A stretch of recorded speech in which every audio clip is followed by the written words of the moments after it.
Hi friends, তোমরা কেমন আছো? আশা করি সকলেই ভালো আছো। আমরাও মোটামুটি ভালো আছি, তবে মাঝে একটু শরীরটা খারাপ ছিল। আর সর্দি তো প্রচণ্ড লেগেছে ভাই। এই বৃষ্টি, এই গরম, এই ঘাম হচ্ছে, মানে কী ধরনের ওয়েদার আমি জানি না, ভাল লাগে না। এই জন্য আমার সর্দি লেগেছিলো, তবে এখন একটু ঠিক আছি, মোটামুটি ভালো আছে। আর পুজো তো চলে গেল।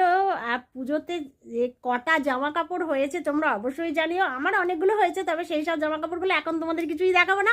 সমস্ত কিছু দেখাবো পুরীতে গিয়ে। অর্থাৎ পুরীতে যদি আমি পড়ি, সেই ব্লগ করি, তো অবশ্যই তোমরা দেখতে পাবে। তবে এখন ওটা দেখাবো না, ওটা হচ্ছে সারপ্রাইজে থাক। তোমাদের কী কী ড্রেস কিনেছি, তবে অনেকগুলো হয়েছে, অনেকগুলো পেয়েছি আর ড্রেস।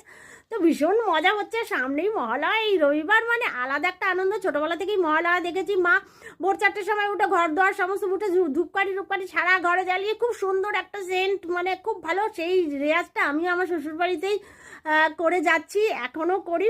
তো ভীষণ ভালো লাগে মহালয়াতে। আর মহালয়ার মানেই মানে আলাদা একটা মানে আনন্দ, আলাদা একটা অনুভূতি। সেই অনুভূতি মানে কাউকে বোঝানো যাবে না। পুজো পুজো একটা ভাব চলে এসছে।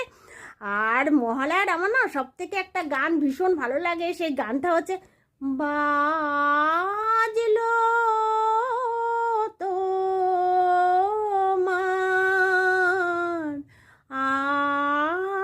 আলোর বেনু,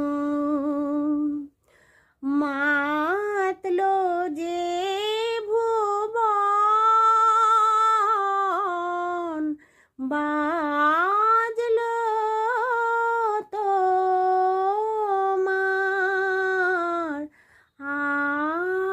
আলোর বেনু।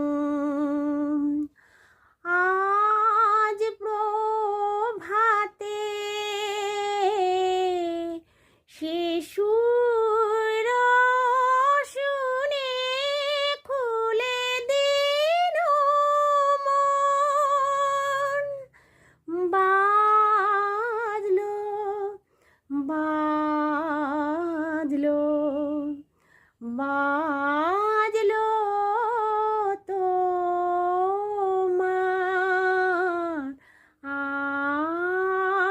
আলোর বেনু।